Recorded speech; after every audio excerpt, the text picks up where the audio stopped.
Hello friends, ये एक अच्छा पाँचवीं का दूसरा चैप्टर है महाराष्ट्र बोर्ड का। चैप्टर का नाम है डे ड्रीम्स।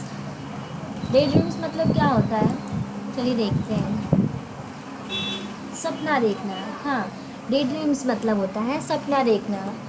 लाइक कभी कभी होता है कि हम बैठे बैठे होते हैं और हम कुछ ना कुछ इमेजिन करने लगते हैं। इमेजिन करते करते जो कभी होने वाला पॉसिबल नहीं रहता है या फिर जो करंट में होता नहीं है हम वो भी इमेजिन कर लेते हैं। So that is called day dreams, उसको कहते हैं डे ड्रीम्स। तो चलिए चैप्टर का मीनिंग समझ आ गया, आगे बढ़ते हैं।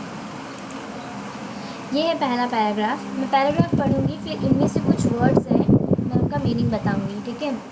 Once there lived a couple who spent a lot of time in idle talk. One day, the husband said, I have always wanted to keep cows. If, by chance, I get some extra money from somewhere, I am going to buy a few cows. ठीक है, पहले शब्दों का meaning देख लेते हैं ताकि बात करते समय और इस पैराग्राफ को समझाते समय मुझे आसानी होगी और आपको समझने में आसानी होगी। चलिए देखते हैं। पहला शब्द है कपल। कपल मीन्स जोड़ा। अब इधर जोड़ घटाना नहीं चल रहा है, प्लस माइनस नहीं चल रहा है। कपल लाइक दो लोग, दो साथी। जैसे कि वन हस्बैंड वन वाइफ, एक हस्बैंड एक वाइफ, ये क्या हो गए, ये कपल हो गए। इन्हें कपल बोलते हैं। और जैसे जूता ले लेते हैं, एक लेफ्ट पैर का जूता और राइट पैर का जूता, इसको बोलते हैं कपल। लाइक दो हो गए मिला के ना, तो वो कपल हो गए, ठीक है। नेक्स्ट देखते हैं स्पेंट। स्पेंट मतलब होता है बिताया। इसका फर्स्ट फॉर्म होता है स्पेंड, SPEND। स्पेंट मतलब बिताया, ये पास्ट है। लाइक मैं एग्जांपल देती हूँ आपको। I spend 2 hours at his home. मैंने उसके घर पे 2 घंटे बिताया। आई स्पेंड मैंने बिताया, ठीक है, याद रखिए। तीसरा है आइडल। आइडल मीन्स सामान्य। Like idle talk, IDLE, idle talk सामान्य बात। We are having idle talk, we are talking normal things. Like हम नॉर्मल चीज़ें बात कर रहे हैं, मतलब जिसका कोई मीनिंग नहीं है। हम अपने दोस्त के साथ बैठ जाते हैं तो हम क्या करते हैं, हम सामान्य बातें करते हैं, इधर उधर की बातें करते रहते हैं, किसी एक टॉपिक को लेकर डिस्कस थोड़ी करते बैठते हैं। So that is idle talk. You do idle talk with your parents. आप अपने दोस्तों के साथ आइडल टॉक करते हो, अपने मम्मी पापा के साथ आइडल टॉक करते हो, और अपने भाई बहन के साथ आइडल टॉक करते हो। बट टीचर्स के साथ you can not have idle talk, that's very rare. Teachers के साथ आप लोगों को टॉपिक पे अगर कुछ डाउट है तो पूछने जाना है, so that is not idle talk, वो आइडल टॉक नहीं होता, ठीक है। नेक्स्ट पे बढ़ते हैं। By chance. By chance means अचानक से। बाई चांस मीन्स अचानक से या फिर संयोग से मैंने उसको देख लिया। By chance I saw him, अचानक से मैंने उसे देख लिया, ठीक है। नेक्स्ट देखते हैं। नेक्स्ट है समवेयर। समवेयर मीन्स कहीं भी। सपोज़ कि आप मार्केट में गए तो उधर पे एक इंसान है जो आपके साथ बगल में ही सब्जी ले रहा है। अब आप बोलोगे हे आई सॉ यू समवेयर, मैंने तुम्हें कहीं देखा है। सो समवेयर मीन्स कहीं भी, ठीक है, ऐसे याद रखिए। अगला है बाय। BUY, इसकी स्पेलिंग पर ध्यान दीजिए क्योंकि बच्चे काफ़ी मिस्टेक्स करते हैं BUY और BYE में। तो पहला देखते हैं BUY। बाय मीन्स होता है ख़रीदना। लाइक मैं एग्जांपल देती हूँ। आई बाई अ फ़ोन, मैं एक फ़ोन खरीदती हूँ। आई बाई अ फ़ोन, मैं एक फ़ोन खरीदती हूँ। बाय मीन्स खरीदना। अगला है BYE। ये BYE मतलब होता है अलविदा, किसी को टाटा बोलना। जैसे कि आप जब स्कूल से छूटते हो तो अपने टीचर्स को बोलते हो bye teacher, so that is BYE, not BUY, ठीक है। BUY मीन्स खरीदना। BYE ई से ख़त्म होता है ना, तो ई फॉर एंडिंग, एंड हो गया। BYE एंड, ठीक है, हमारी बात एंड हो गई। अब हम लोग जा रहे हैं तो बाय बोल देते हैं, ऐसे याद रखिए, ठीक है। नेक्स्ट है फ्यू। फ्यू मतलब थोड़ा, मतलब बहुत कम, थोड़ा सा, ज़्यादा नहीं चाहिए, थोड़ा सा चाहिए। Cows, COWS, cows, cows means गाय, काउ फर्स्ट फॉर्म होता है, काउज सेकेंड फॉर्म होता है, ठीक है। अब पढ़ते हैं इसको, मैं समझाती हूँ आपको meaning. Once there lived a couple, कुछ एक कपल था, रहता था, एक बार की बात है, कपल थे who spent a lot of time in idle talk, जिन्होंने, आइडल टॉक मीन्स सामान्य, जो सामान्य बातों में बहुत सारा समय बिता चुके थे, बिताते थे ऐसा। वन डे, एक दिन, द हस्बैंड सेड, हस्बैंड ने बोला कि I have always wanted to keep cows. Husband क्या बोलता है कि मैं हमेशा चाहता था कि मैं गाय रखूँ, काउज रखूँ मैं। इफ़, अगर, बाई चांस, अगर अचानक से, I get some extra money from somewhere, I am going to buy a few cows, मुझे कहीं से एक्स्ट्रा अगर पैसे मिल जाए तो मैं कुछ गायें खरीद लूँगा। तो ठीक है, ये बात हो रही है कि एक हस्बैंड अपनी वाइफ से कहता है कि मैं हमेशा से गाय रखना चाहता था, अगर अचानक से मुझे कहीं से पैसा मिल जाए तो मैं गाय खरीद लूँगा। ठीक है, आगे बढ़ते हैं। ये देखिए, ये हस्बैंड, ये वाइफ, और ये रही काउज। चलिए गिन लेते हैं, 1 2 3 4 5 6 7 8 9 10, आई गेस 10 है, आई एम नॉट श्योर। अगला, चलिए आ गए हम इस पर। अ लॉट ऑफ, पैराग्राफ बाद में मैं डिस्प्ले कर रही हूँ इसमें, क्योंकि पहले शब्द देख लेते हैं, वर्ड्स देख लेते हैं पहले। अ लॉट ऑफ मीन्स बहुत सारा, अ लॉट ऑफ पीछे भी था वो, अ lot of, I spent a lot of time, मैंने बहुत सारा समय बिताया। फीड, अगला है फीड, फीड मीन्स खिलाना, फीड मीन्स क्या होता है, खिलाना। बाथ, बाथ मीन्स नहलाना, इसका प्रोनाउंसिएशन कैसा होता है, बेद, बेद, इसको बाथ नहीं बोलते, इसको बेद बोलते हैं, बेद, बेद मीन्स नहलाना, ठीक है। Look after, look after means ध्यान रखना,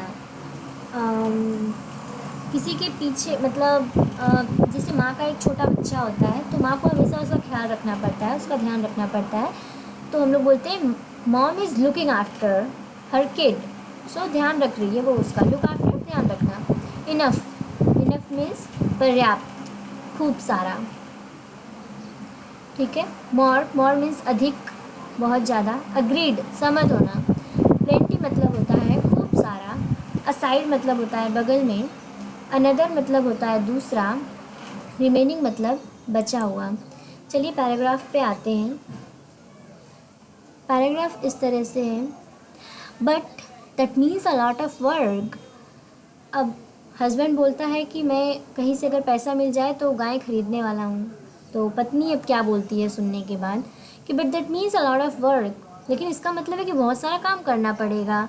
you have to feed the cows, walk them, bathe them, milk them.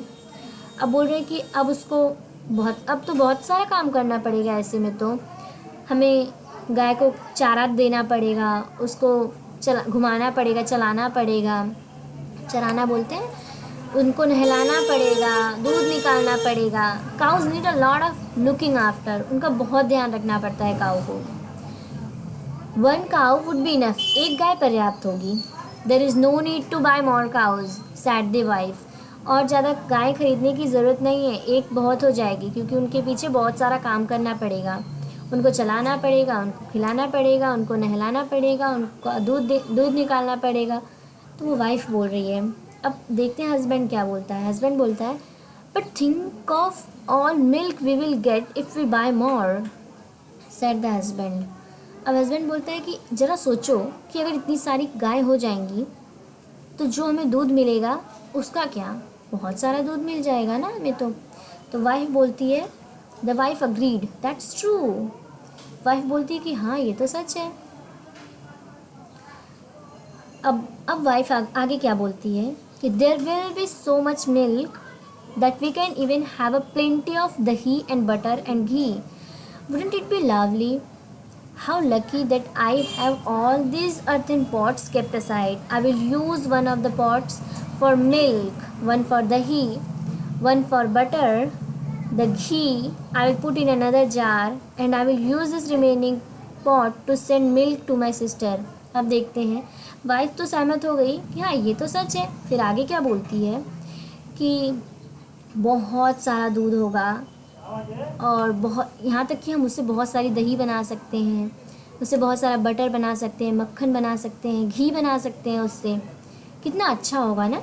फिर बोलती how lucky that I have all these earthen pots keeped aside. अब बोलती कितनी लकी हूँ मैं कि मेरे पास ये सब मिट्टी के घड़े इतने सारे बगल में रखे हुए हैं। I will use one of the pots for milk. इनमें से एक जो पॉट होगा मैं मिल्क के लिए यूज़ करूँगी, दूध के लिए यूज़ करूँगी। एक दही के लिए यूज़ करूँगी, वन फॉर बटर। एक मक्खन के लिए यूज़ करूँगी। सोचिए, अभी गाय आई नहीं और ये सपने सजाने लगी कि मैं इसमें रखूँगी दही, इसमें रखूँगी दूध, इसमें रखूँगी मक्खन, आगे क्या क्या है देखते हैं। The ghee I will put in another jar. और घी में अनदर डिब्बे में रख दूँगी। मुरब्बा होता है जार, जैसे घर में आपकी मम्मी घर में घी किस में रखती है, मटके में तो नहीं रखती, घी रखती है एक डब्बा होता है स्टील का या फिर प्लास्टिक का होता है मार्केट से लाया हुआ, तो उसमें रखती है। वैसे ये भी बोल रही है and I will use this remaining pot to send milk to my sister. और जो बचा हुआ रहेगा, बचा हुआ मटका, मैं उस पॉट का यूज़ कैसे करूँगी, उसमें मैं दूध डाल के अपनी बहन को भिजवा दूँगी। तो ऐसी कहानी चल रही है। चलिए वर्ड रिवाइज कर लेते हैं। पहला है अलॉट ऑफ मीन्स बहुत सारा, फीड मीन्स खिलाना, बेड मीन्स नहलाना, लुक आफ्टर मीन्स ध्यान रखना, इनफ मीन्स पर्याप्त, मोर अधिक ज़्यादा, अग्रीड मीन्स सहमत, प्लेंटी मीन्स खूब सारा, असाइड मीन्स बगल में, अनदर मीन्स दूसरा, एक और, रिमेनिंग मीन्स बचा हुआ, शेष। आशा करती हूँ कि आप समझ चुके होंगे।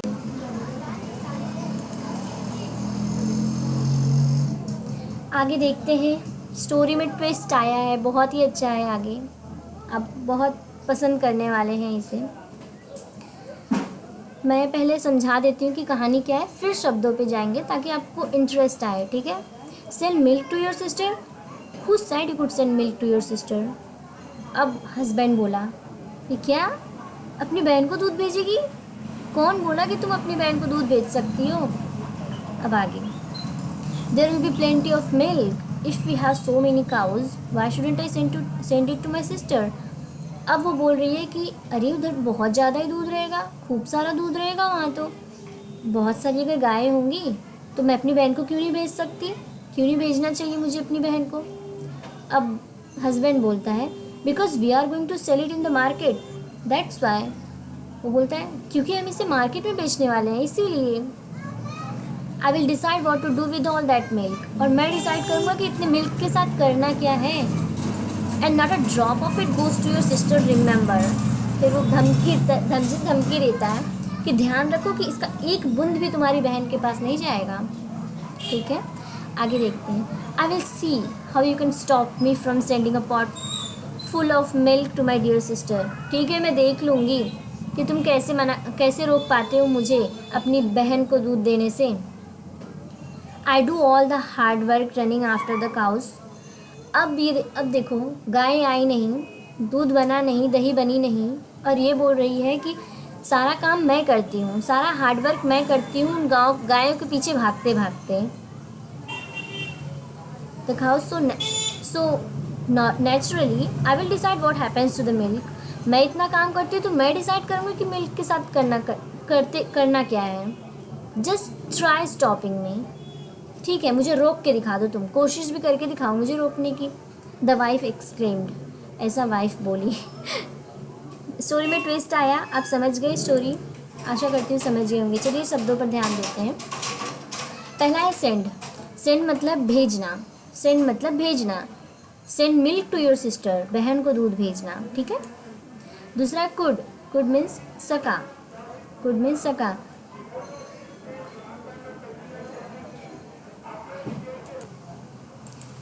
अगला वर्ड है शुडंट, नहीं चाहिए।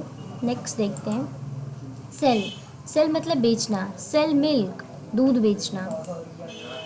डिसाइड मीन्स तय करना, मैं पहले बता चुकी हूँ आई गेस।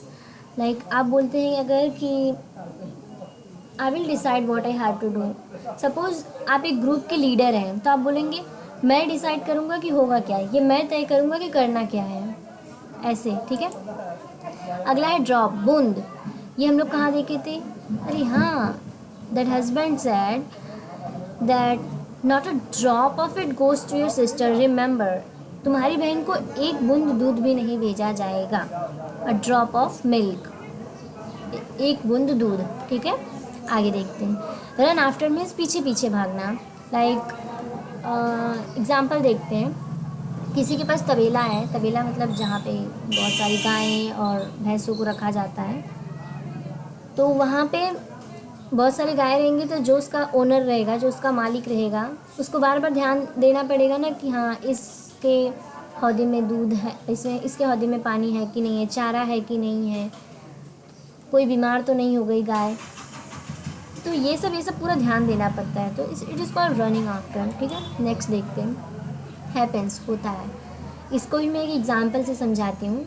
सपोज़ कि आपका फ्रेंड आया और बोला कि अरे यार, मम्मी ने तो आज मुझे मार दिया, मैंने गलती कर दी, गलती हो गई मेरे से और मम्मी ने डांटा मारा, बहुत बेकार फील हो रहा है। तब आप बोलोगे हैपेंस, मतलब होता है, चल कोई बात नहीं, ठीक हो जा, शांत हो जा, चल।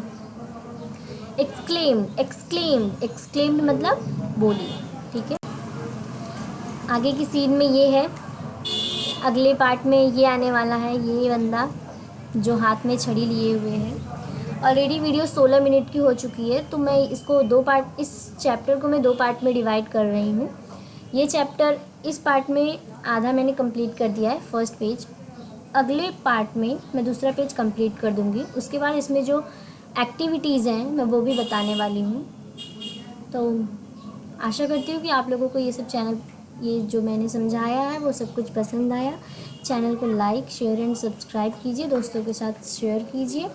और अगर आप चाहते हैं कि मैं हिंदी के साथ साथ इंग्लिश में भी इस वीडियो को कंटिन्यू करूँ, लाइक आधा मैं हिंदी में बोलूँ और आधा अंग्रेजी में बोलूँ, जिससे आपके बच्चों का ज़्यादा विकास हो, या फिर आप खुद अपनी इंग्लिश को सुनकर इम्प्रूव करना चाहते हैं, तो मेरे लिए अच्छा होगा, मैं ऐसा कर सकती हूँ।